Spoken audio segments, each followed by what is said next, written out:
Truth. Unforbidden.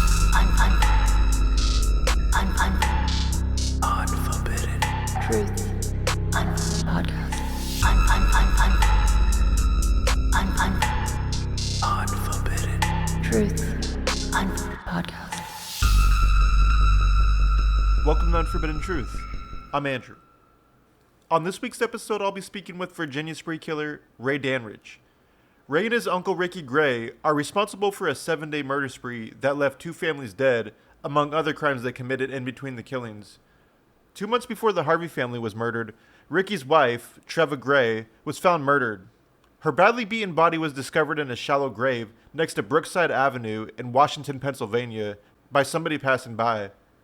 At the time her body was found, Treva was living with Ricky Gray and Ray Dandridge. She had married Ricky 6 months prior to her death. According to Treva's parents, the couple fought a lot, and they saw claw marks on Ricky's arm the day her body was found. Ray and Ricky were interviewed by police, but were not being considered suspects at the time. Treva's mother alleges that people weren't taking her daughter's death seriously, and the police had been claiming it was an overdose. No homicide investigation was opened on the case of Treva Gray until the 2 were arrested after the killings of both families, and the confessions came. On December 31st, 2005, 26-year-old Ryan Carey was attacked by 2 men, later identified as Ricky and Ray, in front of his parents' house. The 2 severely beat Ryan, stabbed him in the neck, chest, and arms, in the near-fatal assault. He spent 2 weeks in a coma and lost permanent use in his right arm. On January 1st, 2006, both Ray and Ricky murdered 4 members of the Harvey family, which were Kathy Harvey, 39, who was co-owner of a popular toy store called World of Mirth. She was the half-sister of actor Stephen Culp. Kathy's husband, Brian Harvey, 49 years old, was the lead singer and guitarist of House of Freaks, and their daughters, Ruby and Stella, ages 4 and 9.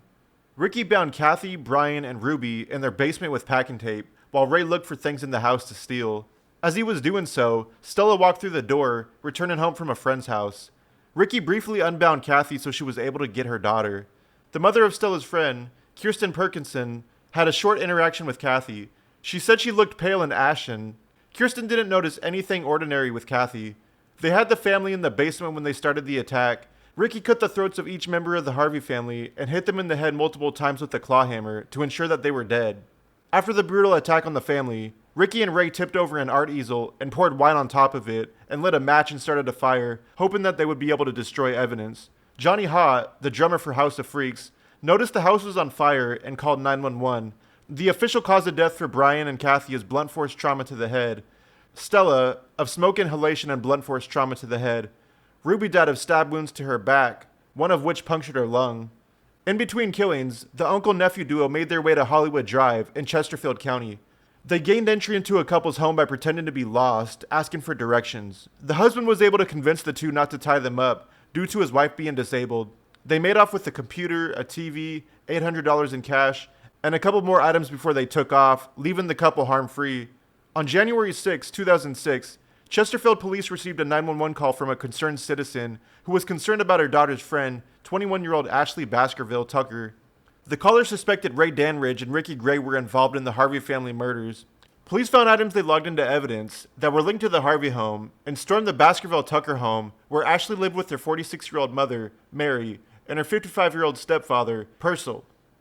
All 3 members of the Baskerville-Tucker family were found dead, gagged, and bound with tape. Their house had been ransacked. Purcell and Mary had their throats slit. The 3 of them had been suffocated due to the layers of tape around their heads.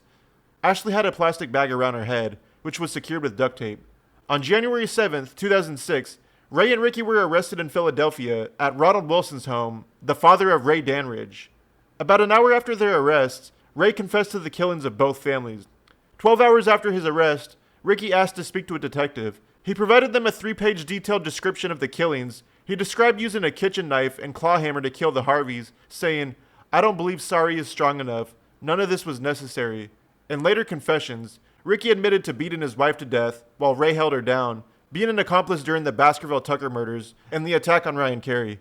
On January 8, 2006, the police formally identified Ashley Baskerville as a participant in the Harvey family murders, the Chesterfield robbery, and the robbery at her own residence. Ashley acted as the lookout in the parked car. While Ricky and Ray went into the Harvey home, Ashley was found wearing Brian's wedding band. Ray and Ricky testified that Ashley had posed as a victim and allowed herself to become bound as a part of her way to rob her mother and stepfather. According to Ray in court, things just went wrong and Ricky got tired of the girl, so he decided to kill her and take the parents' car. On February 9th, 2006, Ricky Gray was charged with 5 counts of capital murder in the Harvey killings, 1 charge for killing more than once in a 3-year period, 1 charge for committing more than 1 killing in a single act, 1 charge for killing in the commission of a robbery, and 2 charges for killing a child under the age of 14 years old. On the same day, Ray was charged with 3 counts of capital murder. The 3rd count was later amended to include his role in the Harvey killings. Ray originally pled not guilty and was tried in September 2006, but prior to closing arguments, he changed his plea to guilty on the 3 counts of capital murder as part of an agreement to receive a sentence of life without the possibility of parole. Ricky pled not guilty, and his defense team tried to get leniency by presenting evidence of physical and sexual abuse Ricky had endured throughout his childhood, as well as PCP consumption during the commission of his crimes. In August 2006, a jury found Ricky Gray guilty of 5 counts of capital murder after 4 days of trial and only 30 days of jury deliberation. On October 23, 2006, Ricky was sentenced to death.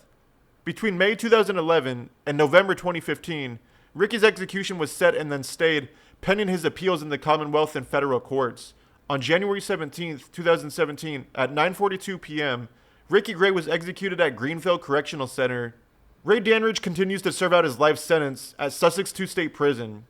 Here's my interview with spree killer Ray Dandridge. Let's start off with talking about your childhood. Where were you born? I was born in Arlington, Virginia. Can you recall your first positive memory as a child? Positive memory? I guess it would be Christmas and birthdays, I guess. Can you recall your first negative memory as a child? No, not really. I guess it would be being punished maybe or something. Being sent, not eating something. You know what I mean, from the table, from not eating, maybe. Not being able to go outside, maybe, and play. Or not being able to watch television or something, I would think. Did you suffer any type of childhood abuse or trauma growing up? No. Were your parents together throughout your childhood? No. No, they wasn't together. Were you close with your mother or father growing up? I guess everybody say I was close to my mother. Did you see your father often? No. So he wasn't really present in your life growing up? No. Did you have any male role model before your uncle came around? I like my uncle. Just growing up, your Uncle Ricky was the one that was like the male role model for you? No, he was never no role model. I didn't start seeing him till I was, 16 years old, I think. You said that when you were 16, you first started seeing Ricky. Did you see him when you were younger, less frequently, or was it just at 16 is when you met him and started hanging out and getting close? Now think about it. 16 is when we started getting close, but I met him, I think, a couple of times before when we was younger. You said you were 16 years old when you started becoming close with him, and I know you guys were 2 months apart in age, I believe. Mm-hmm. Yeah, I'm 2 months older than him. How would you guys spend time together? When I was younger, when he lived in Baltimore, my mother used to take me over there to see my grandfather. I used to see my uncles and stuff. We used to watch TV and play, go outside. That's basically it when we was younger that I recall, What was his demeanor like when he was younger? Was he more of an aggressive kid or anything of the sort? Anything that stood out to you? No, it wasn't aggressive. We went to, regular kid, went to church, played, watched TV, had fun, chased after the girls and stuff.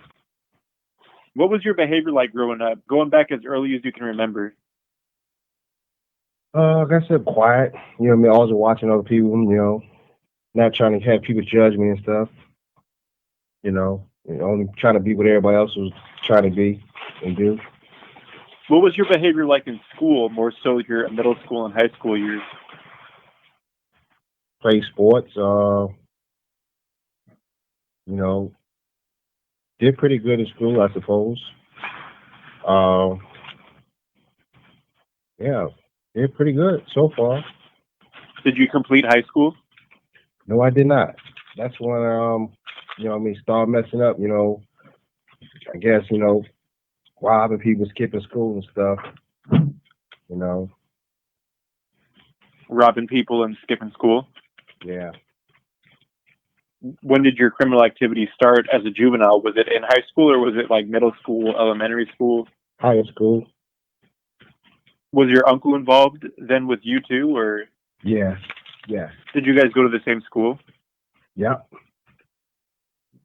How did he do in school with you? Was he a good student or like a troublemaker or? He came to my school. I was going to school. First, he lived in Baltimore, but then he moved out here. Him and my grandfather relocated out of Alton, so he started going to school with me. And in school, for school grades, he did good. Seemed to do better than me. Now I think about it. You mentioned that you were doing robberies when you were skipping school. Can you remember any specific incidents or times you were arrested, charged, or even, convicted for that matter, whether you were sent to like juvie or jail or? Yeah, I remember the first time.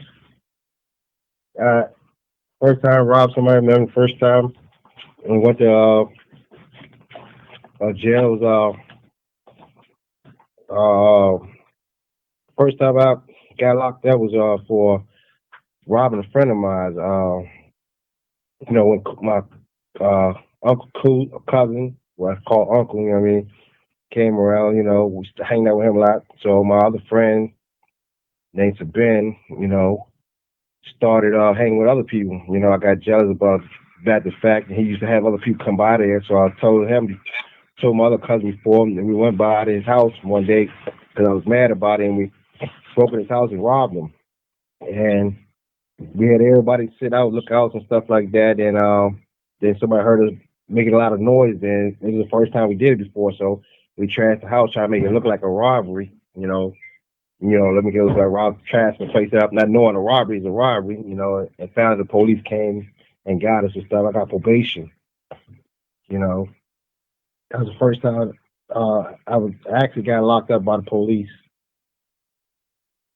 Were you ever a part of any homicides or like attempted murders for that matter when you were like a juvenile before you turned 18? No. Do you know if your uncle Ricky was? No. Yeah, I know he wasn't. What about after you turned 18 years old? What was your record like and your uncle's record like up until the killings that took place? Anywhere from, burglary, robbery, assault, so on and so forth that you guys racked up prior to these cases? Sure. I think I had assault charges, robbery, carried a gun. Those are charges I had before I turned 18. And then right at 18, I got my first adult charge when I went away at 18 for 11 years. And what was that? Assault, carrying a gun, I think, and that's what it was. Assault charges and carrying a firearm. How did that incident come about? Let's see how that all went down. I had other, they had other charges, but they dropped the charges juvenile. Me and Cooley, my cousin, and stuff like that. We had, was robbing people and things, and they caught me on the bike trail driving a moped on the bike trail. So they locked me up, and I had a gun on me, and I was pending charges and stuff for assault at school. So the people told me I was on probation too. So the people told me to come looking for me. So I was on a run sort of too. So when they came looking for me, so all that together and other things, I pleaded guilty to lesser charges for assault charge and carrying a firearm. And he didn't go to jail that time with me. Was that about the extent of the crimes that you have been committing prior to the cases that you're in prison for now? Yeah. Have you been diagnosed with any type of mental illnesses? You talking about now or before? Either or. Well, no, but he said, during the cycle virus, said I might have some kind of, war thing. I don't really know. People, I guess, break down and, try to psychologize everybody, so I'm not really sure what he was talking about. But no, I never had no problems. Let's talk about the cases that you're in prison for right now. So before we talk about those two separate cases, there was one murder and one attempted murder that were linked to you and your uncle after you two were arrested. Let's start off with talking about those two. Those being the murder of Rick, his wife, Treva Gray, and the attack of Ryan Carey. Can you walk me through both of those incidents? What led up to them, how they went down, and what followed after it was all said and done? All right, which part you talking want to know first? So let's start with Treva first. His wife? Yeah. Tell me about how it even came about to kill her. Was it pre-planned, or was it just a spur of the moment kind of thing? How did what came about? Uh, Pre-planned, I would say. Uh, I heard about her, never seen her before. I heard that she's a sort of a big woman. She was married to. Got home and somehow he realized where I was at, called me up, wanted me to come by there, show me around and things like that. He showed me around, his wife showed me around. I found out she did a lot of drugs and stuff, got high and things like that. And I think that night he told me, I was joking about how, she's a big girl, and how we used to have fun. And he said he made a joke, which I thought was a joke. He said, because I told him I was looking for a girlfriend, wanted to settle down, things like that. So he told me, he said, no, we should have fun, like we did in the old days. And he said, when I go to work tomorrow, he said, you choke her out and you kill her, we'll split the insurance money, which I thought took as a joke, and told him, I said, ain't no way in the world that that'll happen like that. I said, if anything, you'll be here right with me, laughing and joking, but he was serious about it, and I think the night after that, he actually did it. Woke me up, threw a pipe at me, some gloves, and said, "Come on." And ran down the hallway, and I was waking up, so I was still so asleep, trying to figure out what's going on. By the time I realized what's going on, and got up and ran after him, he had jumped in the bed because his wife's bedroom was down the hallway, and he had started hitting on her, beating her up. So that's how that happened. So was she beaten to death then? Yeah, actually, yeah. He hit her with the pipe a couple times. Was watching a windpipe down. I stood there for a couple of seconds watching him, grabbing him and stuff. Then I realized, what was going on. So I tried to stop him, and then, he said something to me that made me froze a while again, and then made me think about it. And that those look in between times of thinking and realizing what was going on. She lost her life. He told me, yeah, you going to jail too. If you don't let me finish this, she gonna tell it on us, and we all going to jail. You shouldn't be around here anyway. So, we think what happened to her, and she called the police because I was grabbing and wouldn't let him hit her them on. And I thought about that. I just came home, but I only been home a day? No, 2 days. I've been home 2 days, and this man already hit in the head and in the throat and everything. Of course, she might be mad, and resent me for being related to him. So, might turn me in and go right back to prison. And that while I was sitting there thinking about that, she got even more messed up, and I realized there's no going back, and I didn't want to do nothing about it. I stood there, and next thing I know, she was gone. So the only thing you were doing, you were just standing there and holding her down while he was beating her? No, I didn't hear that. I didn't touch her. Just stood there. Hmm. Did he say anything to you while he was doing it? Like if she gets up, don't let her leave, or anything of the sort? No, he held her down. He did tell her that if she don't shut up, and keep quiet, and she making a lot of noise and wake the kids up, he said he'll kill them too. So that's about the only conversation. He held it down by himself. So what was done after the fact then? What did he do with her body, and what was your guys' next moves after that? Well, after that, he didn't really know what to do. He just stood there. That's when I started coming up with ideas and stuff. I was like, well, I'm stuck here now. This woman here is dead. I can't just leave like I want to, because that won't look so right. I come here, visit these people, All of a sudden, this woman ended up dead, and he go to jail. I'm going to jail too. That's accessory. I start thinking about all other types of things. So I help him come up with a way to get rid of her, and shift the blame to other people. What was the ultimate method of getting rid of her body that night? Well, I didn't have a plan there, so I said, put her out there where the dog's at. So we had rolled her up, wrapped her up, and carried her out there to where the dogs slept at.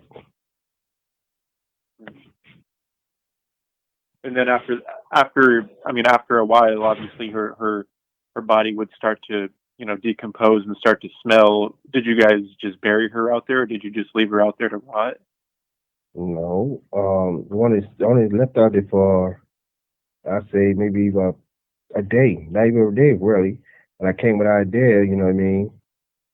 Since I knew she did drugs, and I knew I was with her a couple times when other gang members cussed her out, threatened her and stuff like that. So I came with an idea and put her out in the parks where, where the projects was and stuff like that, and let her be found because, watching television and stuff, you don't want the police to come in the house and looking around for any evidence. First person you're supposed to look at is the family, husband and stuff like that. So we reported her missing, went out to the projects looking for her, made a disturbance, had the police called on us, because we was looking for her. We drove a car out there, and had the people out there complain about us. And we told the people we was looking for his missing wife. So, it was on record that, we was concerned and things like that. So, long story short, when he did finally came and told us about it, and never thought else about it. And obviously the police had to interview everybody, like friends and family and everything. Were you there when they came to interview Ricky about her death? Yes. Yep. How was he when he was speaking to them? Like, was he shook up, or was he pretty calm? Yeah, he was pretty calm. We knew it was coming. We was prepared for it. Did he ever end up getting any of that insurance money that he wanted? No, he did not. No, he did not. Tell me about the attack of Ryan Carey. What led up to that attack on him? Well, after a while, that's further along. After a while, him and some of his friends and stuff was going around robbing people. So, I was having a bad time then, girlfriend problems and this and that, and I decided to go with them robbing people, Things wasn't going so well then. And so we was posting out looking for people to rob and things. And everybody was so anxious to just rob the first person to see and stuff like that. And it just happened. That guy was walking, and the guy was walking, and we decided, okay, he's by himself. Let's try to get him. But so we jumped out the car and we ran towards him and stuff. He was always telling me, being locked up had slowed me down, made me soft and caring. So at the time, so we didn't even stop the car. We just jumped out and ran to him. So everything was really rushed, and we grabbed him and stuff like that. We held him down. He was cooperating, giving us his stuff to us. And then we noticed a woman or somebody maybe a block away watching. So I told him and started running towards the car, and he panicked. Cody panicked and started stabbing the guy. I'm not really sure why, but he started stabbing the guy because the guy was trying to get away. He was trying to make him stay, and he did break the knife bar. I do remember that, and he left a piece of it there. And I remember the guy took off running, so we didn't know what happened to him, and we drove off. But we did come back looking for the pieces of the knife. But by the time we came back, the police was everywhere. You guys got out in time, and nothing came about that incident up until when you guys were arrested for these other crimes? Yes. Were there any other attacks up until the Harvey family crimes? Yes. Like I said, it was more of us at first, you know what I mean? But at the end, it was just me and him going to my ex-girlfriend, but it was more of us who was out just robbing people, friends of his and stuff, you know what I mean? So, yeah, we robbed a number of other people and things that night and then a couple nights before then. How did you meet your ex-girlfriend, Ashley Baskerville, one of the victims in these cases? Met her when I was locked up in prison, in jail rather. She was in the feds. I met her through my mother, Ashley. Prior to the Harvey family killings, what was your relationship like, as well as your Uncle Ricky's relationship like with Ashley? What our relationship with Ashley? Hey. Yeah. His relationship was, she was my girlfriend, and after a while, you know what I mean, I remember she commented so much she never had two boyfriends before, and so after I was met with her, I was more into a real solid relationship. I see she just, wanted us both and was not really serious about just me alone, so I started messing with her, and he really started playing with her and this other girl, so that's how that was. So at the time, she wanted to be with you and your uncle at the same time? Yeah. Is that what ended your relationship with her? Yeah, and I started talking with her friends. In regards to the killings with the two families, how did you and Ricky select the victims when it came to the robbings? Most all houses and always we just drove around look for the houses look nicer, big, nice cars, and the lights. People's home, looking for people's home, nice house, nice cars and stuff. Nothing special. People with money, you could say. Looking like the houses, people look like they have money. Would you guys do enough recon work to know if they weren't home or they were home at the time, or to No, we used to do. know if We they used have to do dogs things or like anything? Or no, we used to do things like that, but no, not none of this time here. let's talk about the murders of the Harvey family. Can you walk me through everything that transpired on New Year's Day, 2006?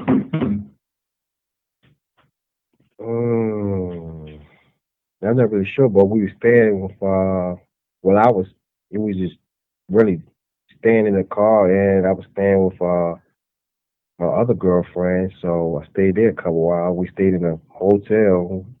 And when that time was just, as well, we was driving around, asking girls and stuff, they had different people they didn't like and stuff like that, so we robbed them and stuff like that.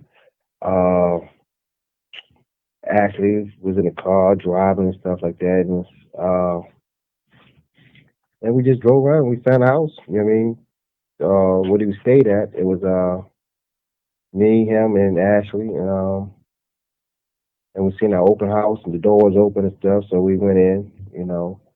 I remember there was nobody around. And we went down in the house. We found the husband, so we just started with them. Then the kids came home later, so we took them downstairs, tied them up, and looking around for stuff to take, steal and stuff like that.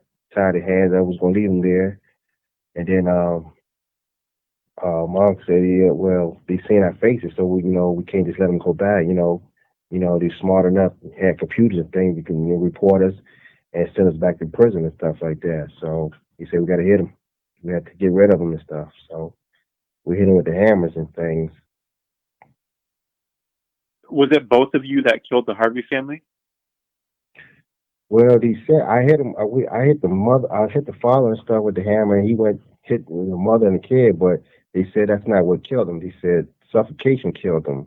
He said because he had we put socks in their mouths and put tape around them, and evidently the panic and stuff made them choke on the socks and things.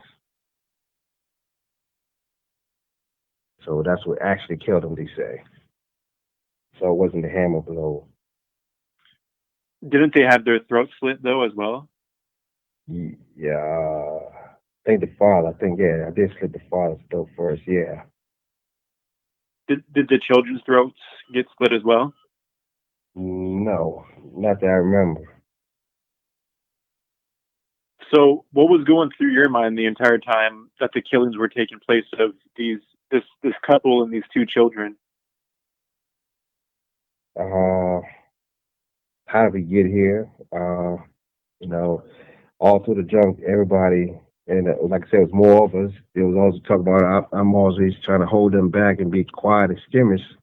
So I was just, trying to get it through. When I had to cut the guy's throat, I realized I ain't do a good job. Like he said, because he had to come back through him with the hammer and hit them with the hammer. Now I think about it, it was his throat. I did cut the father's throat, so it was sort of a daze. Not wanting to be there, just going through the motions. Did it bother you at all watching the children die when it happened? I didn't see. I walked away. Did you ask him not to spare the children or anything? Yeah, I did, but he said he had to, and the girl, and then was like I said, he was always looking like he was, he knew more and stuff. So I just left them alone, and try to keep them calm and get them all out of the situation. But it wasn't going right then. It came in and he had a reason. He had a then it seemed was logical reason. The people seen his face and stuff. So I couldn't argue with him, and I just left them at it. What did you guys end up getting away with from the house? Did you guys take anything, of value or anything after or before killing the Harvey family? I think remember some laptops, money, cookies, some wine. Can't remember what else. Maybe. What did you guys do after the robbery and the killings? Right after that, I left them and had them take me to Ashley's friend, which was my girlfriend, then and leave me there. Uh, so-called stepped getting away from them, but I let him back in and stuff. But yeah, I went there, and he went to a motel to stay at. Were you two like worried or paranoid that you guys be picked up and arrested? Nope. You guys were confident that you'd get away with it? Huh? Were you guys confident that you'd get away with it? Yeah, I guess so. Yeah. Now, like I say, even now, the only thing on record and the only thing the police have is what I told them. They didn't know nothing about nothing except one thing, and I told them everything they know, everything's out there. I told them is part of a, plea deal because I was feeling bad about everything, not being able to stop everything that was going on, at the time. So, yeah. So.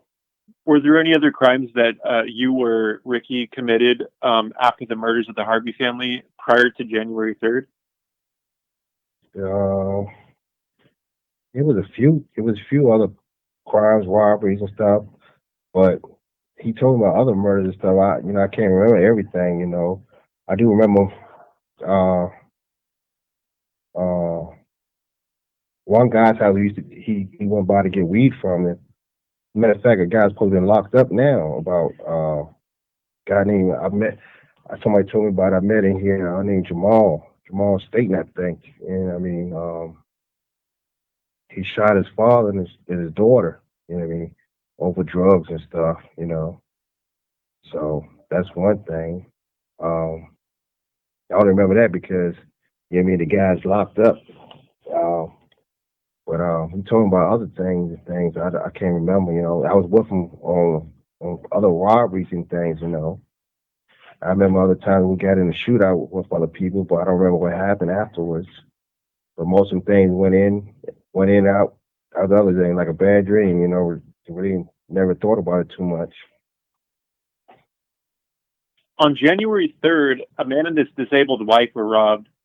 Can you tell me about that incident, what led up to it, and how this exact house was selected and what went down in there? This like any other house. The girl was with us. It was a nice house. We went there. He was by himself. At first, we thought she knocked on the door, pretended like she had to use the bathroom, asked for directions. What else do I remember? We asked him could we come in, and we asked for everything we took. They wanted it back. They wanted to get rid of. They wanted to get rid of him as usual, but I convinced them, they don't need to, hurt the old man or his wife and stuff. Uh,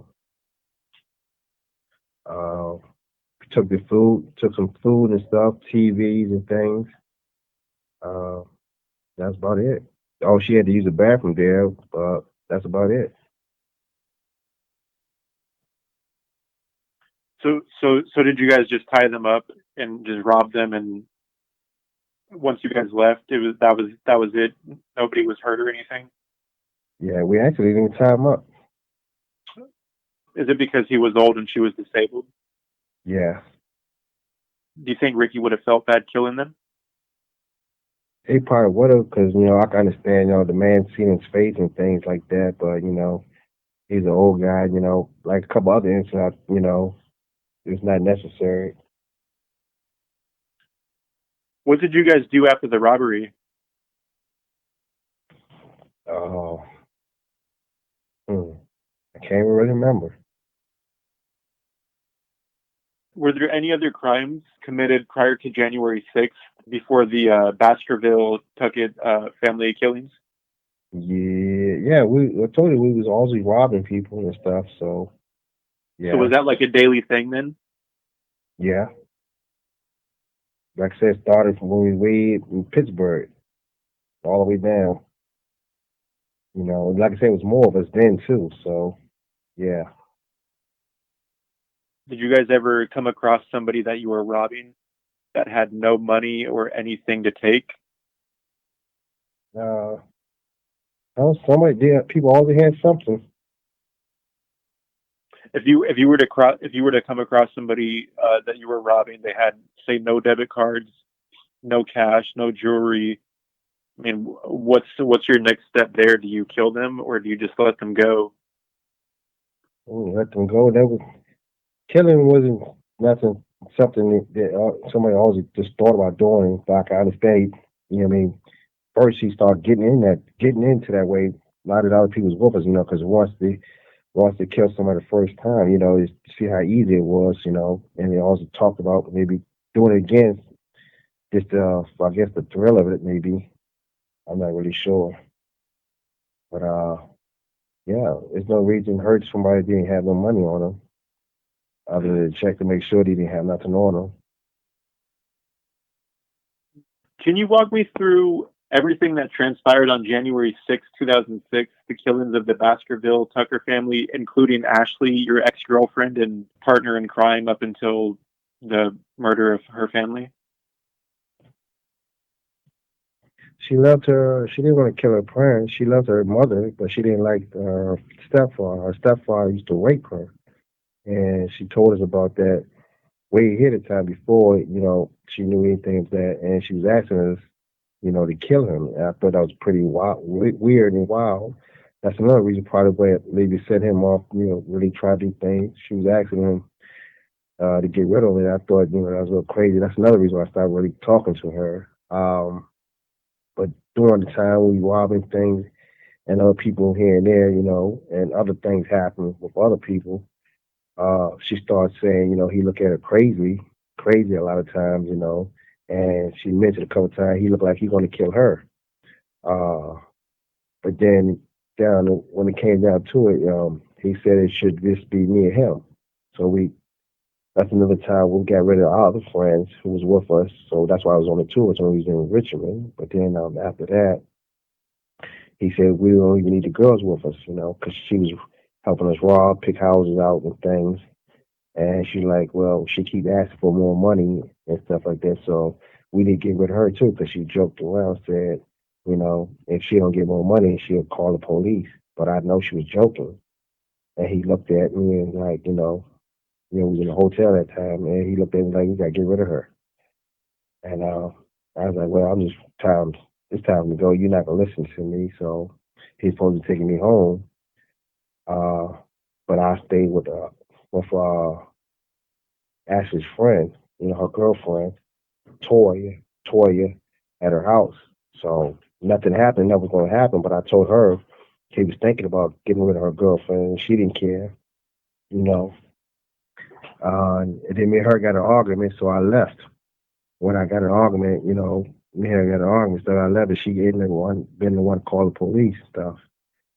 So that's how he was able to really track the phone and us in the conversation and things then. But what actually happened when we were in the hotel and stuff, once again she said she was asking him would I help her out and stuff like that, just before it happened and everything.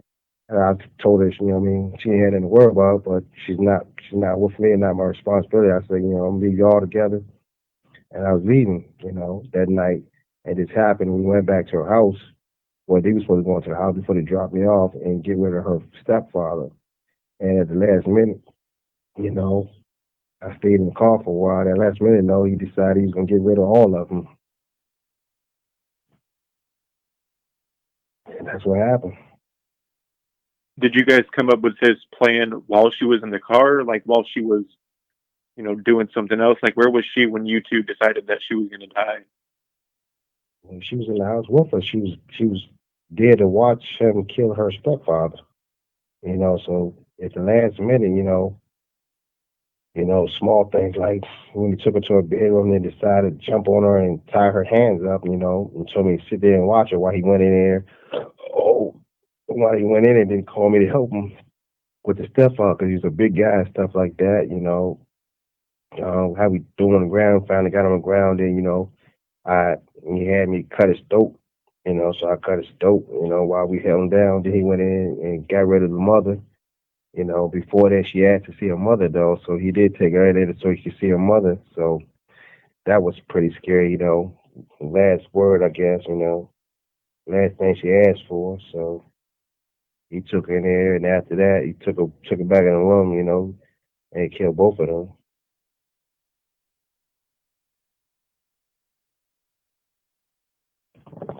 And after you guys had killed the family, what was next after that?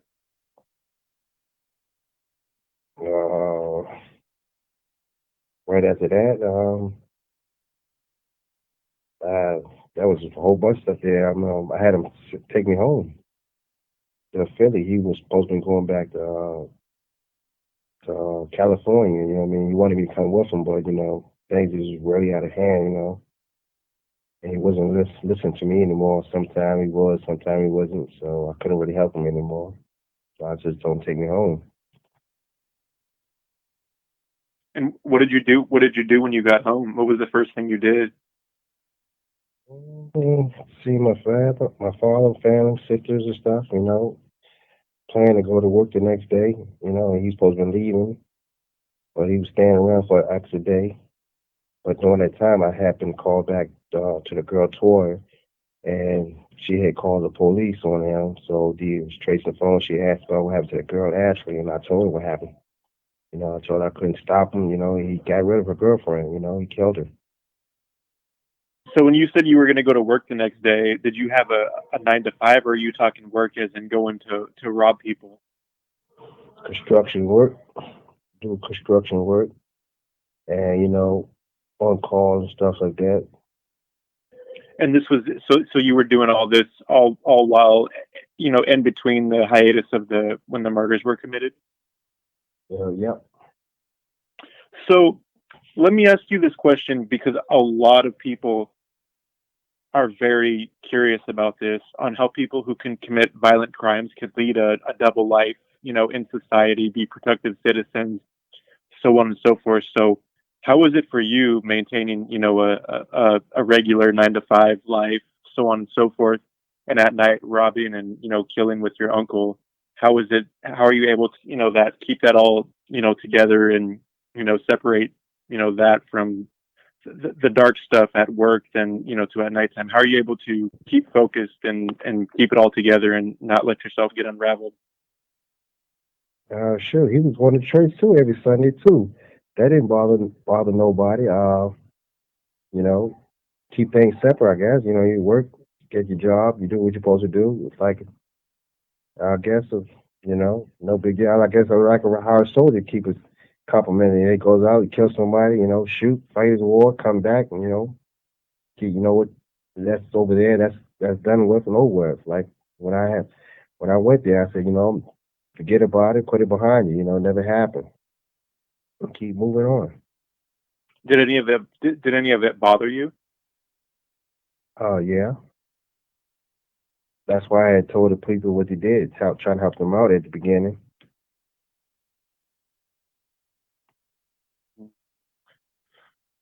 Are you or your uncle Ricky responsible for any other homicides that are unsolved or perhaps might have been solved? I remember, I think something about a hanging too one time. But he told me a couple other things that happened. With all the friends was with us. But I wasn't there. That's the time when he was trying to get me to come along with them and everything. Going out with the rest of them and stuff. Robbing, which is supposed to be just robbing things. But that's the only one I could think of right now. Do you think he got an enjoyment out of killing? Do I think he got enjoyment out of it? More like a fascination. What about yourself? Like, what do you feel when you take someone's life? Didn't really feel much of anything, really. It's, guess somewhat sad, but yeah, didn't really feel much of anything. I wonder about that, but no, yeah, I didn't really feel nothing. I thought I might have nightmares and things. If that's what you mean, but no. Less than a day after the triple murder, you and Ricky were both arrested, and I've seen the photographs of you two, both in bulletproof vests, by all these agents and police officers. How did both of your arrests go down? Were they peaceful? Were they violent? How did it all go down? Well, his wasn't peaceful. I remember him and everybody else who was with us always said they wanted to go out fighting and things. When the police came to my father's house, and he surprised. I thought someone was joking the door, so when he said police, so they kicked the door in. He tried to hide in the basement. He actually tried to fight them with a knife, but I just gave up. Lay down. They had the guns and stuff like that.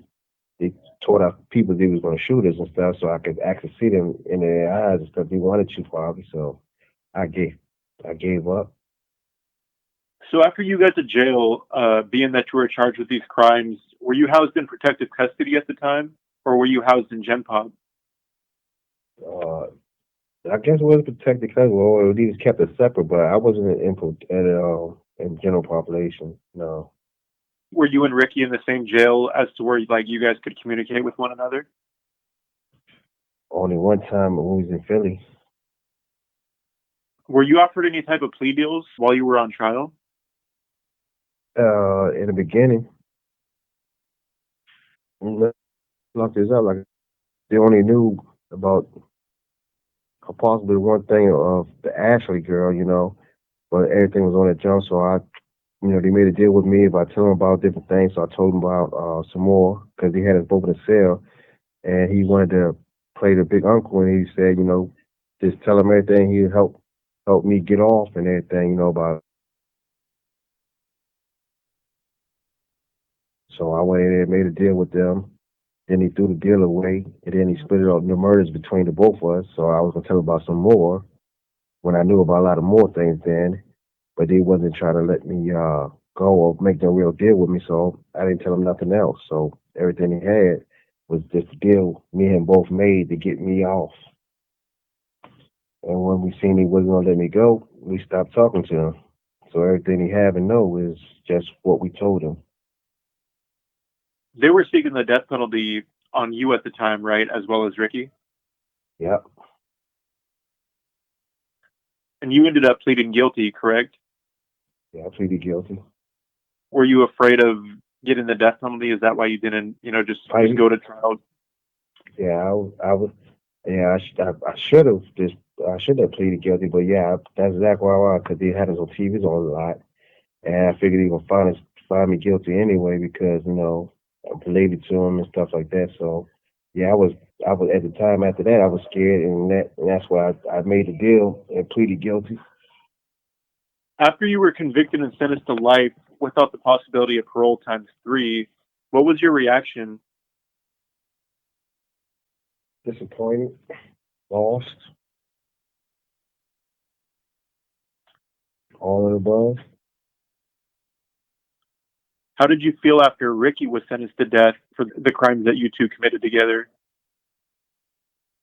Same thing.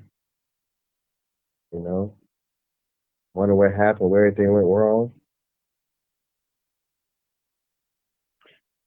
Did you guys have contact with one another after being convicted and sent to prison? You know, we wrote each other a little bit. I didn't really like to write much then. On January 18th, 2017, your uncle, Ricky Gray, was executed at the age of 39 years old. How did you feel when he was executed by the state of Virginia? I felt sad. Same like now. I lost my sister since I've been in here. It's almost like it's not real. You don't really miss nobody till you actually see them. You're not in the same place you used to know them to be at. So it's still not really sunk in as much. Do you think that you would have went down the life of crime and murder without the influence or presence of your uncle in your life? No. That's why he wanted to be an uncle and try to help out, you know. But I still felt bad and stuff. You know, he said he did everything and let me go, and at the same time, I was telling them I did things and let him go. You know, both trying to help each other out instead of talk about other people and things. Do you resent him for introducing you to that type of lifestyle? No, just feel sad, sorry, 'cause you know I'm controlling everything out on my own things, you know, and I just wish I'd stood up more and just left everybody alone. You know, I could have did more and kind of kept him out of trouble too, though. I feel because when he had a curiosity, I didn't pull him back, as I probably should have tried harder, probably. How do you spend your time in prison these days? I read a lot, watch TV, uh, I play D&D, role-playing game, all that. Work out now. Being that you're a lifer, when you first got to prison, did you have to join like a prison gang? Being that you were placed into maximum security when you first got there? No, I still see lots of them all over the place though, but no, I was never, into joining other people's stuff. Were you ever approached? You know, yeah, And you're allowed to just respectfully say no. yeah. There's no animosity after you turn somebody down on the other side of them.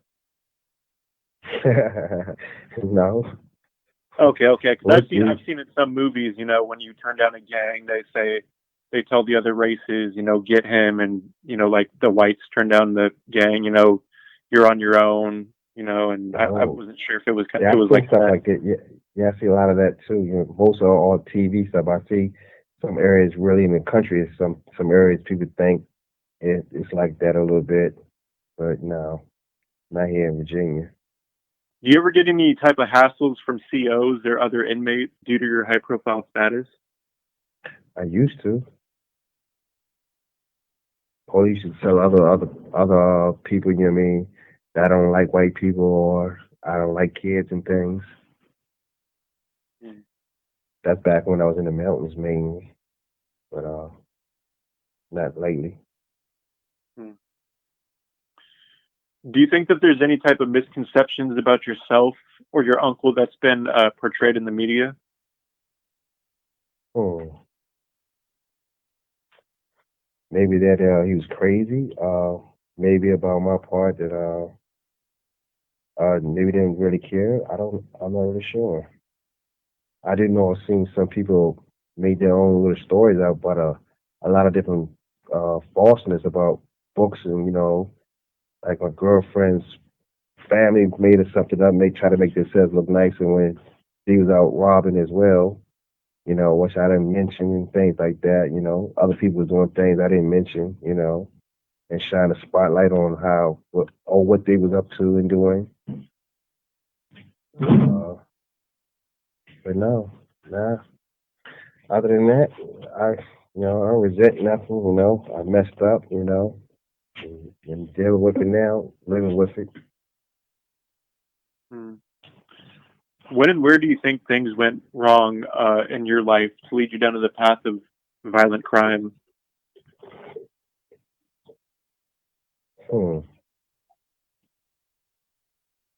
Not really sure. If you have the opportunity to speak to either victim family members from both cases, do you know if there's anything that you might say to them? I'm sorry, and I feel bad for them. I really do feel bad for what happened to their family. Nobody should have to, deal with that. Yeah, I think about how I felt when my sister was taken from me and stuff. So I can understand how they might feel. Or to be taken away from anybody had to take them from. Yes. Did they ever catch the person that did it? No. Did that happen while you were incarcerated? Yep. Was that pretty tough to deal with? Yeah, still not really all the way sinking. Like I said, sometimes it's really happened, but it still don't seem really real.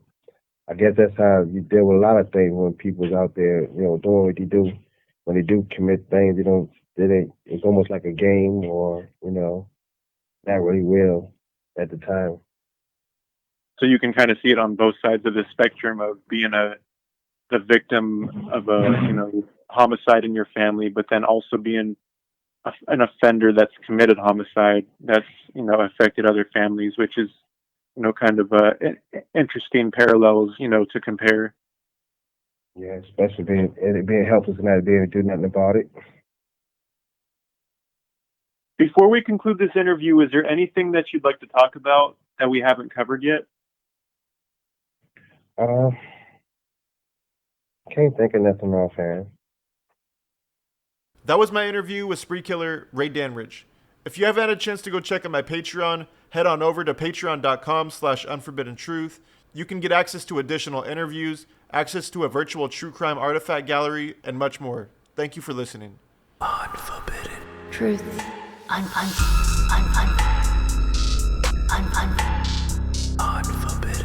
Truth. Podcast. Unforbidden. Truth. Podcast.